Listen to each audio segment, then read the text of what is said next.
What's going on, family? Pastor Vernon here, and I'm so excited because we are in another episode of To Be Honest.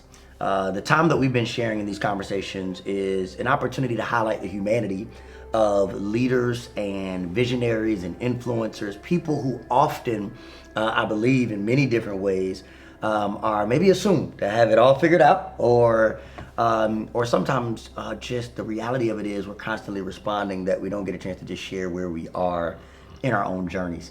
And so we've been having some amazing conversations in our other episodes, but I am super excited for my guest today. Ladies and gentlemen, this is Pastor Brian Hughes of Passion Community Church. Pastor Brian, how are you feeling today, man? Well, thank you for having me. Hey, let's set the record straight. Anybody that thinks I've got it all figured out is making a really bad assumption. That is a really bad assumption. Well, that's what's up. We're super excited to have you, and I just want to start by tell everybody a little about who you are, what you currently do. I know I've already alluded to the church that you serve, but you can tell everybody a little bit about what you do, how long you've been doing it, and kind of who you are. Well, I've been a pastor for 20 years, but the church that I pastor today is all about reaching people who don't go to church. Mm-hmm. And that's who I was. My family wasn't churchgoers. I didn't grow up going to church, and so when I became an adult, as a very young adult, I had a 2-year-old daughter, and 2-year-olds. She did what 2-year-olds do. She began to reflect, her dad and her dad's behavior and his words. And one day I said, "Man, do I really talk that way? Do I really act that way?" And I decided I didn't want to live my life this way, and I didn't want to raise my kids this way, and so. My wife says to me, "Well, what do you think we should do?" And I said, "Well, I don't know. Maybe we should go to church." Well, we didn't have any friends that went to church. I mean, all our friends partied, and we partied, and so we wanted to change our lives, so we went to church. And we just pulled into the church on the main road because that's just the church we saw. And it was a powerful experience, and those people really helped me. But I always felt a little bit like an outsider. It was very strange. I didn't understand what was going on, and everybody seemed to know when to stand up, when to sit down. I didn't know when to stand up, when to sit down, and even the songs that they sang, everybody seemed to know, but I didn't know them. And I felt it took me a long time to push my way in and feel like I was kind of one of them, but I always felt a little bit like an outsider. And so later on, there was a whole lot of time that happened between then and there. But in 2001, 2002, I really felt like God saying to me, "I want you to go plant a church for people like you." Mm-hmm. And was it possible to create a church for people who don't go to church, which as a business plan, I was a business major, is kind of a dumb idea. It's like saying we're gonna make a hamburger stand for vegetarians. I mean, church for people who don't go to church. But it turns out that there was a hunger for that. There are people out there who were spiritually hungry, but they didn't feel like they belonged in normal church, like me. Yeah. And we were able to really figure out what scratched the itch for them, engage them in spiritual conversation. We baptized, 12 or 1,300 people since then. It's just been an amazing journey. Yeah. Most days are incredibly fun. Not all of them, most days. That's going to be another episode. That's another episode. Well, look, I love Pastor Brian because beyond the conversation we're going to have today, which will lend itself more to commentary around our social and cultural realities, I think that the joy to get to know you before all of that, mm-hmm. which is really what allowed our relationship to, I think, kind of sprout and blossom. Yes. In spite of all that's been going on. We met through Dr. John Chandler, mm-hmm. Who connected us at a retreat. And I remember me and my wife were able to eat dinner with you and your wife at the table. We ended up next to you guys one night, and it was just such a fun time. And then I also just want to name for those watching who might be, there are many people who might watch who are not members of TLC, but if you are, I want to publicly thank Pastor Brian because he's constantly been a resource to us, someone I've been able to call when I had questions, when I was frustrated. I've been able to show up and you'll meet me at Chick-fil-A, mm-hmm. spend 2 hours listening to me pour out my heart, give me advice, wisdom after 20 years of experience. And it's just served me well. So I just want to say on camera, thank you for always being available, a listening ear, wise counsel. It's been an honor. It's been an honor, but I have to say that the learning has gone both ways. Mm. I was learning from you before all of the craziness happened in our world became more evident, but learned a lot from you since then as my eyes have begun to open, which is our conversation really today. Yeah, absolutely. Well, let's jump right into it. I know people are saying, okay, we know where this conversation is headed. Maybe you do, maybe you don't. But as we've been looking at our conversations through each episode, we've been trying to have these honest dialogues about people's personal experience. I think one of the things that often happens, as I talked about earlier, is sometimes we can be so busy with social media brand or public image or things that people don't really get a chance to sometimes know just where we are in our own personal journey as we lead organizationally or communally or socially. And I think that that's been the focus of our time. And in May, we found out about the death of Ahmaud Arbery. Quickly followed by the illumination of the death of Breonna Taylor, quickly followed by the death of George Floyd, and the list has gone on. And as you could imagine, and as I know we've talked about, it just kind of really opened up a conversation that was always a necessary conversation, but I don't know, particularly amongst Christian leaders, and across ethnic lines, we weren't having. I'm curious to know, how has the last 5 or 6 months, particularly the social justice movement, racial injustice, things of that nature, landed on you personally? What has been your journey in this whole time period? Well, I think, first of all, for your folks, I think it might be helpful for them to know that you played a vital role, because I felt like I needed to ask some questions. And I think that many people like me, can I just say, many white guys, we don't know what questions. At least I didn't before I really developed this strong friendship with you. I didn't even know what questions I was allowed to ask. What questions were offensive or whatever. And what you did was you said, listen, just set all that stuff aside. Just ask me what you want to ask me. And it was. So first of all, that was an incredibly important part, because so many times I think what folks like me are afraid of is I'm afraid I'm going to offend somebody with the question. And what you said to me was, what I care about is that you just be authentic and want to learn. And if I start there, then you'll tell me if I've said something offensive, and I'm grateful for that. So what happened was, for me, inside of me was, these conversations are supposed to be completely honest. So, and I love that, because I like letting it all hang out there. So here's the honest truth. I grew up in a bubble. I just didn't know I was in a bubble. And I went to school. I graduated from high school, a public school. There were 630 kids of all kinds. There were black folks and Asian kids and white kids. And I mean, so I thought that this was a problem for my parents' generation or their generation, maybe. I did know that, but I didn't think it was an issue in my generation because of the school that I went to primarily. But then when these deaths began to be very public, for me, it got to a place where I could no longer make excuse for what was happening. It became obvious to me that there was a broad problem that was pervasive throughout our country and our culture. And that might sound, I know that probably sounds for your audience silly that I would have to come to that realization, but the truth is I was completely unaware. And I really felt ashamed of it. I still feel ashamed of it, to tell you the truth. How could I not know this? So with your help, one of the things I did was just begin to go on a journey. I asked my church, come with me on this journey, and let's simply ask questions. Let's take off the presumption that we have to be right, or we have to defend something, or we have to protect something, or what. Let's just learn. Let's just come to a learning posture. And I started doing that. I read a book called Something Must Be Done about Prince Edward County. And that's where Longwood is. We have a campus there in Farmville, and I had no idea.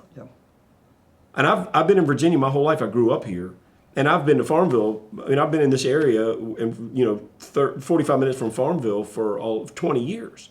And I had no idea. I cried. I read the book and cried, partly because of, I guess mostly because of what had happened, but partly because of my own ignorance to it. Like, how could this be? And I never knew about it. I was so ashamed.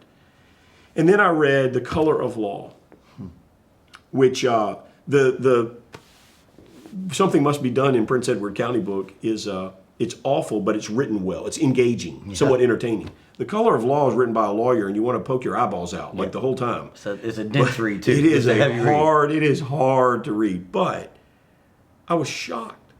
I mean, I would come into my office and I would gather some of my team around and I would say, let me tell you this. Did you know? Because I didn't know. I didn't know. I thought, I know this sounds awful. I thought we had passed laws to end slavery. We had passed laws for civil rights. I had no idea that the law itself was perpetuating this system where some people were legally advantaged to get ahead, and some people, particularly the black community, was not. I had no idea. And then I, of course, began to have personal conversations too with you and other folks, and I just would just say, look, I don't have anything to say, and I'm not going to fight with you. I just want to learn. Just tell me what it's been like. Tell me some of your experiences. We did a series at our church called Pushing the Boulder, where I interviewed some folks in our church and asked them to tell not just me, but a broader audience. It was illuminating and horrifying. And what I wanted people in my church to see is this is not a headline, and this is not a political slogan. These are our friends. And this is what's happening to our friends, and not 50 years ago, but right now. And it just broke my heart. It still breaks my heart. And I just got determined. I've just been determined that we have to do something to move the needle. And I don't think it's going to be a sermon series. And I don't think we're all going to have lunch together. But I'm not naive enough to think that we can annihilate this from our thinking. This is a deeply embedded problem in our culture that's going to take some generations probably to solve. But I'm determined that when I finish my life, I really believe that part of the equation to God saying to me, well done, you've been a good and faithful servant, is did I do something to move the needle on this issue? And I'm determined to do it. It's not been without its cost. I mean, I got some angry white people at my church because they don't want me to talk about this, and they feel defensive, and I understand. Yeah. And yet we can't keep going like we're going. Yeah. Can I just say one thing about the one interesting antidote that I've kind of discovered? You've heard me talk about this before, but what often happens when we bring up some of the names you brought up is people will say to me, "Well, do you know that there was a racial motive in that situation?" And more than once I've been asked about that. And I will quickly respond and say, listen, if the person hasn't talked about their motive, the heart is above my pay grade. I don't know what their motive was. But here's the thing, and I'd like to use you as an example because I've used this in several cases. I've said, if somebody called me and said, Pastor Gordon, if a woman called me and said, Pastor Gordon made a pass at me, my initial immediate response would be, no way, because I know Pastor Gordon, and no way. And if two women called, I would say the same thing. There's no way. But if 20 women called, I would have to say there's something going on. There's clearly something going on here. It's an overwhelming number of people to just ignore. Well, I can't point to every situation and say there definitely was a racial motive in each one. But 20 women have called.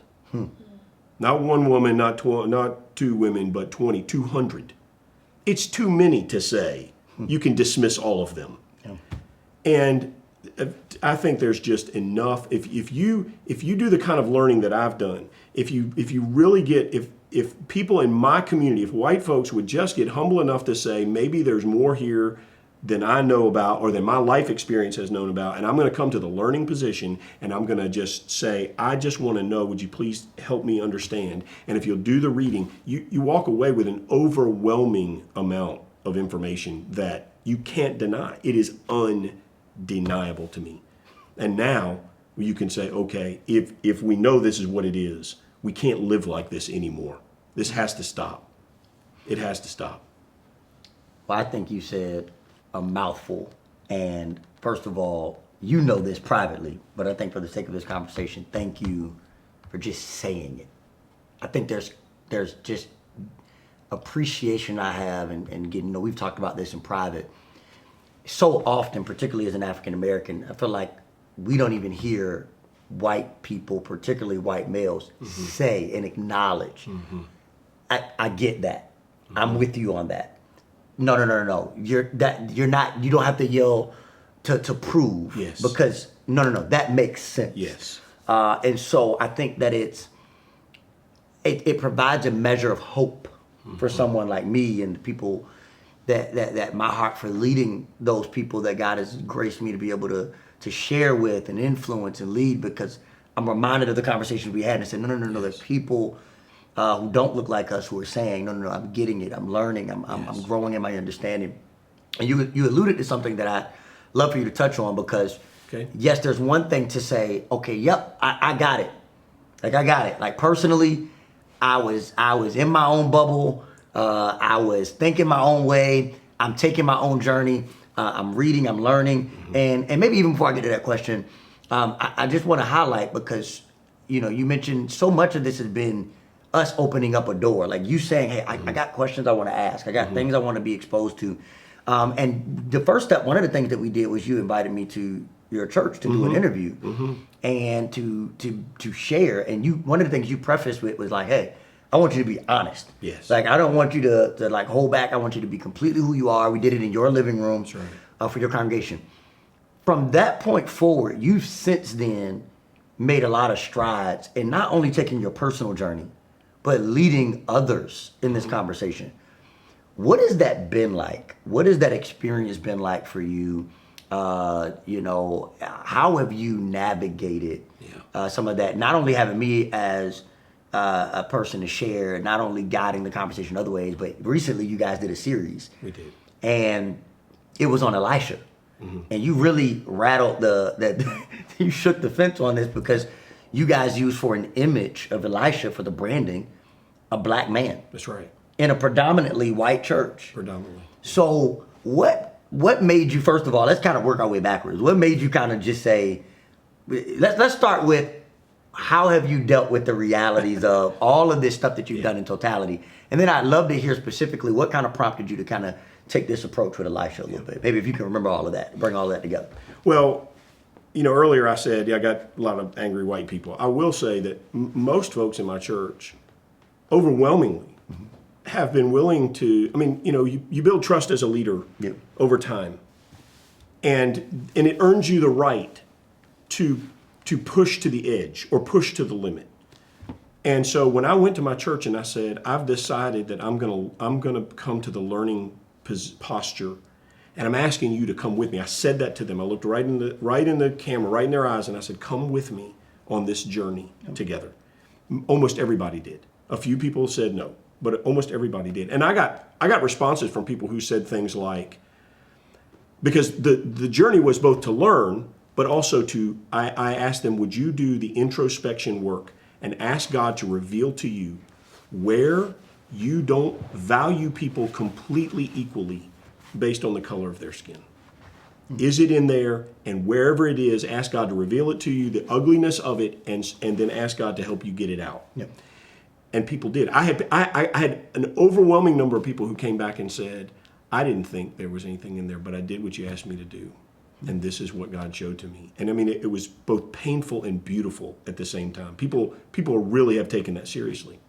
So then, from there, we started saying, well, what do we actually do? So not only did you do that on a Sunday morning, which we did this interview together, and it really rocked some people's worlds in a good way. It was painful, but a good way. And then I had you and your team come, and we did an interview with my staff, and we, again, just continuing to make connections and grow there.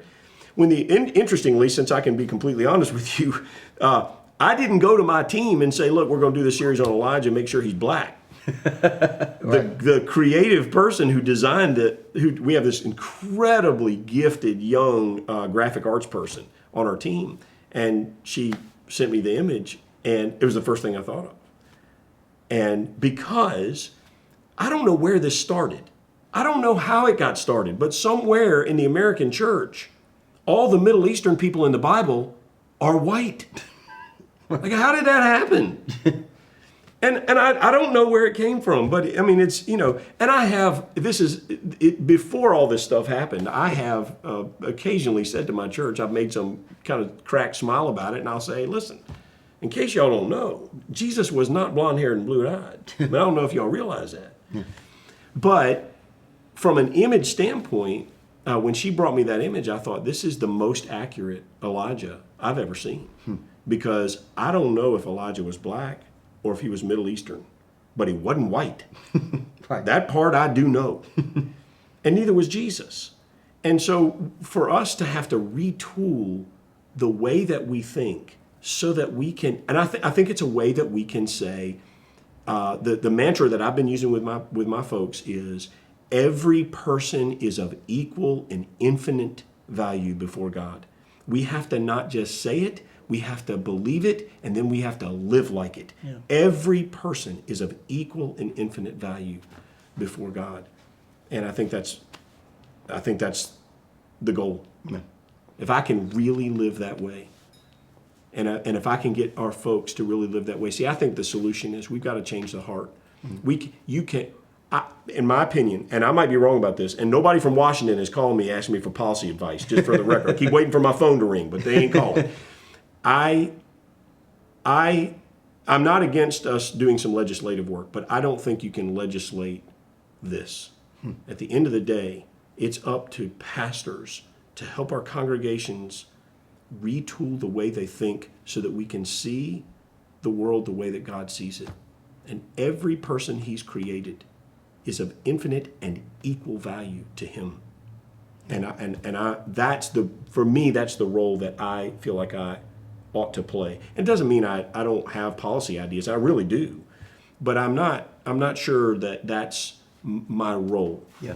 And for me, it's been a little bit of a blurring of the lines. And every time I've crossed over it, I've had somebody call me on it. And so I think what I'm trying to do is to move the needle on the way that people see the world. I think if we do that, we'll make a whole lot of progress. I really, maybe I'm being naive, but I think the policy issues will resolve themselves if we can change our hearts. Yeah. Well, I want to touch on that because I think honestly, I'm not an expert on policy. So even as a black pastor, I think sometimes it's like, well, where do you stand on blank, blank, blank? Right, and I'm right. Well, I'm really not an expert. Right. Now, I have some ideas, and I have some contributions, and I have some things that maybe need to be principled that will inform the policy. But I've never been on Capitol Hill. I don't know how that piece works. I don't know how that piece works. But I do know that, to your point, sometimes it's like, hey, if I can do my part in the larger picture, then I am a part of affecting change. If I have politicians in our congregation and I can be part of informing the principles by which they govern their life, then they'll go and they'll take a stand when it'd be easier to stay silent.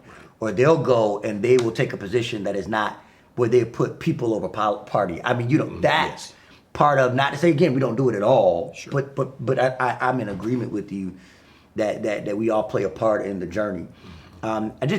Just to push a little bit. Yeah. Why do you feel like more white pastors don't talk and think like you? Like, that's bold. Like, I don't hear a lot of white pastors, say, hey, I've done the research, I've learned, I've listened, I've lamented, I've stood with, this is wrong. With any variation of statements. And then to also ask their congregation boldly and to take the other side of it that comes with it. Like, there are angry people. There are people who don't like it. There are people who say they don't want to hear it. What do you think? And not to say you're the expert on everybody, but just what is your honest opinion about why don't you feel like more pastors of your background take that kind of position? Well, I think there are two kinds of pastors, two kinds of relative to this issue. I think there are two kinds of pastors in the white community. One kind is in total denial.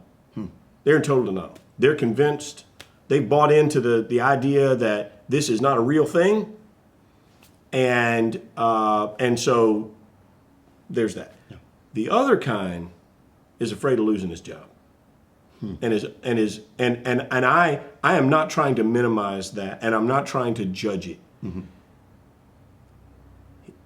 His fear of creating controversy that causes him to lose his job, causes him to go silent. And I've had conversations with these folks because, look, this is the most volatile issue I've ever seen in a church. I've never seen people get as mad as they do about this. And part of the problem is we politicized everything. Yeah. So we politicized the word systemic. We've politicized the phrase Black Lives Matter. We've politicized even protests because now when we cross the line and we're burning down buildings, then you got ammunition from all sides, and everybody creating a political slogan out of it. I don't want to talk about slogans.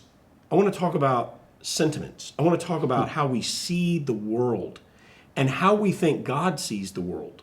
And so the part of the problem is it's a minefield. It's a minefield. Using earlier, I'll give you a great example of this. Earlier, I said I did all this reading and I did all this research, and I'm ashamed that I didn't know. If there are folks that will watch this video and they will say, Pastor Brian said that we ought to be ashamed because we're white. Right. I didn't say that. I didn't say that at all. And I have actually had people sit in my office and say, you said, and I'm tired of people telling me I ought to be ashamed to be white. I said, I never said that. But what happens is it's such a volatile issue. And because of the perfect storm of coronavirus and the political climate that we're in and all of these senseless deaths in the black community, what we've got is the perfect storm. And everybody's itching for a fight. I mean, itching for a fight. All you got to do, I've said this lately, I could have Jesus himself come preach a sermon at my church and somebody be mad about it. So I think there are a bunch of pastors who are just trying to keep their head down and not get fired. And I'm not saying that that's okay. I do appreciate the fact that, that they've got, family to feed and they feel convicted and yet they don't know what to do. I've gotten pushback. I don't know if this is true for you and your church, but I've gotten pushback from my church from both angles. You're pushing too hard. You're not pushing hard enough. Yep. And to the people who say I'm not doing enough, what I say to them is, listen, if you can't lead but so far in front of people, if you get too far in front of them, you might get to the top of the hill, but you've lost your influence. I mean, if I'm not the needle's moving inside of me. My mission now is to help move the needle back there. And if I lose them all along the way, then I haven't accomplished anything. We have to bring people along at a certain pace. And I know even saying that might sound awful because you've been waiting for this for a long time. And at the same time, I feel like I need to influence these people, and if I move too fast, I can't influence them. So I've done a lot, but I'm always gauging how Does that make sense? No. Does that offend you? I want to know if that offends you. I'm serious. These are how conversations really go in private. He's like, hey, here's what I really want to say. What do you think that sounds like? Is that offensive or not? No, I don't think that offends me. I think I understand. Now, it might be because of the personal nature of our relationship. Yeah. Like the countless conversations we've had about how people's hearts and minds are starting to change and be transformed. The emails that not only I've gotten and messages that I've gotten, but members of our team and staff who were with me when we came to meet with your staff, and now they're saying, hey, I'm getting text messages and emails from team members who are saying, hey, I got more questions and I want to have coffee and I want to have lunch. So I think that's what we all are hoping and praying for, is that there be this moment, this you talked about this perfect storm, this stew that is brewing of conversation and candor and authenticity and open-mindedness, where we put down these walls and we say, no, I can really embrace the reality of what is. I don't think that's problematic. I do think you hit the nail on the head, and I'd love to push on this point because I think people need to probably hear it, right? What do you say to that person who's like, because I love what you said, like, I'm black. I've been waiting for this moment for a long time. No. Don't drive in the residential, drive on the interstate. Let's go as fast as we can. Like, we need change. And I think part of what a lot of people who watch this will not only be African American, but particularly for those who will, I think it's important to hear this. What do you say to the people who say, not only do I want you to keep it moving faster, I think you've already started to talk about that, but like, I want to name something we often say, like, also, like, you're a white man who's navigating a minefield yourself. I am. So you're like, I want to speak up. And I've seen this even with black friends. I can say this, like, who are like, silence is violence. Speak up, speak up, speak up. And then people will speak up and they're like, you said it wrong. Don't say anything Right. else. Shut up, shut up, shut up. Right, you can't win. Right. So how are you navigating, like, honestly? Like, I want to know, how do you navigate that emotionally, mentally, personally? Because I know, like, I appreciate how bold you've been. Yeah. But, like, how do you also navigate, like, I just don't know when I'm about to say the wrong thing? Do you just kind of say, chalk it up to, like, I'd rather say the wrong thing and instead of saying nothing at all? Or is it, no, I found kind of a rhythm for how to approach it? How are you navigating it? Well, for me, again, just acknowledging the fact that people in the black community have waited for a long time for people who are ignorant like me to become aware. And I'm not saying this is fair or right, but for me, it is calculated both in terms of the words that I use and the pace that I move along. So if I did a 6-week series about racism in America, there would be a whole pile of people that wouldn't come with me on that. They would say, we got the point, So what I have to find ways to do is to continue the conversation at a quantity that brings people with me. For example, this past week at church, I was talking about how broken the world is. And I said, you want evidence of how broken the world is? And I gave them a couple of illustrations. And one of them was, just watch people who are made in the image of God abuse and even kill other people who are also made in the image of God simply because of the color of their skin, and you will see how broken the world is. Those kinds of illustrations that I'm trying to use every week in messages, it doesn't always lend itself to do that. But I'm trying to keep the temperature hot on this is an issue that I'm not going to stop talking about. Also, in terms of my social media platform, I try to keep an awareness going there. That this is not something that, Brian got excited about. He did a couple of sermons about it, and thank God we can go back to normal life now. This is normal life for me. Until we have resolved this, and I don't know what that means or when that's going to happen, this is not going to be a fire that stops burning in me. So there are two ways that I do this. One is with a platform that I have, which is to the earlier point about I've got to make sure I'm keeping people with me. Yeah. But the second is, I think, equally important, and that is the one-on-one conversations I'm having. My office is a steady stream of people coming in wanting to talk about this, even if they're disgruntled. The fact that they are willing to have a conversation with me. I mean, we've had other people that have just said, I don't want to talk about it. I'm done. I'm out of here. Well, that's fine. I can't. But if you're willing to engage a conversation, then we're winning. Yep. We're winning. We're going to keep talking and keep making you aware, an increased awareness that this is a real thing. I think that's. I'm not saying that there's not a better way to do it. I'm still learning, and I still feel like I've gone to elementary school. I've gone back to elementary school. Like I don't know anything, and I want to get it right. I really, really want to get it right. Yeah. I got one more question for you, and I think it just speaks to the heart of our times. We're in probably one of the most polarized times in every way. Low-lying fruit is politically, culturally, and in every way you probably could imagine. To your point, everything is politicized right now. With the current polarization of our country, particularly as pastors, what do you think is the gospel-centered solution? And again, I'm sure there's a myriad of responses we could gather on a topic like this, but what do you think is the most gospel-centric solution to what we're seeing and facing right now as far as particularly around the polarization of our country and our world? If there's anything that I know about Jesus, it's that he went to the places he wasn't supposed to go, and he particularly reached out to people who felt disenfranchised. I mean, it was the cornerstone of his ministry. It was the reason he got crucified in the first place, is he would not cater to the elite, the establishment, the people who already had. But he reached across to the forgotten people, to the people who were disenfranchised.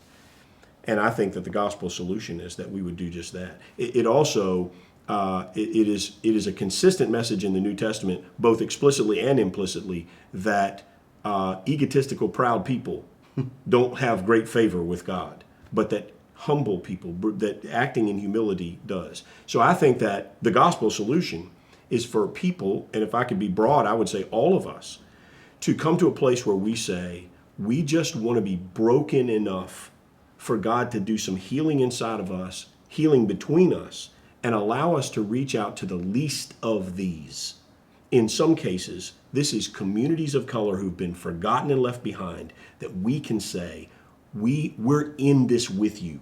Not in a patronizing way, but in a place of total and complete humility that hopefully will express and allow people to experience the love of God. The genuine, authentic, not blow in, blow up, and blow out. I mean, like, here to stay. We really do love you. We're with you. I think that if the Christian community could begin to exemplify the gospel like that, in complete humility, in total sacrificial love, and to the least of these, the disenfranchised, I think that alone will change the world. We can fix stuff like that, all kinds of stuff. Mm-hmm. That's good. That's probably a completely unsatisfying answer, but it's the best one I got right now. And I mean it. And I mean every word. Yeah. No, I appreciate it. And I know you do. And I think I'm grateful we were able to have this conversation, because I think, to be honest, so many people don't get a chance to have this conversation.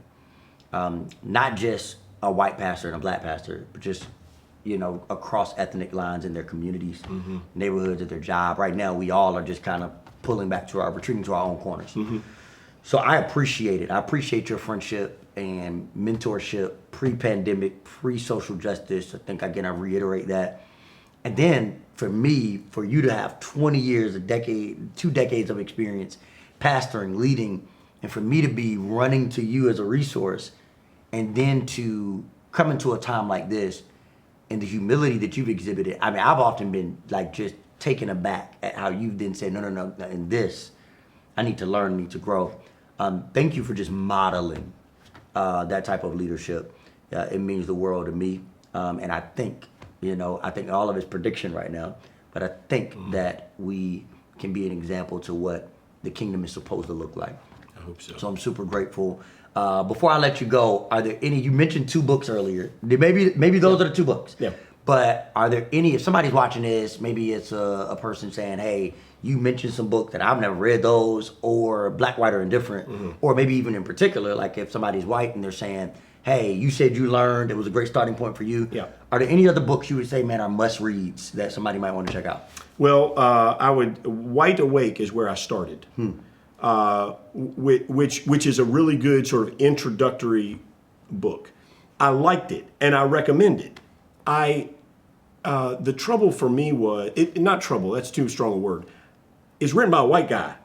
So I was like, look, I really would like to get a more authentic experience Right. than one white guy telling another white guy what it was like to be a black guy. I would really like to read, some other experiences. I think that at the top of my list, because I think it's endemic of a much broader problem, is the Something Must Be Done about Prince Edward County. And I just finished The Color of Law, but the next book on my list is going to be one of the 5 that you recommend. So I just continue to be in a steep part of the learning curve so that I can more clearly understand how we got here, what here really is from your perspective and from the Black community's perspective. And then I feel like I might be in a position to say, okay, maybe I can be a part of the solution now. Right now, I just want to be in the most humble place I can be and say, I don't know anything. I thought I knew. I don't know anything. I really don't. And if I could just be honored enough for people to educate me, then maybe I could use the tools that God has given me to help us move the needle. Yeah. Well, I appreciate your honesty today, and thank you for taking the time. For all those who are sharing this moment, I want to just take a moment and say thank you for taking this journey with us as we highlight all of the humanity of the opportunity to lead doesn't take away the honest realities that we're all growing and navigating this together. So we love you. We'll see you for the next episode real soon. God bless you.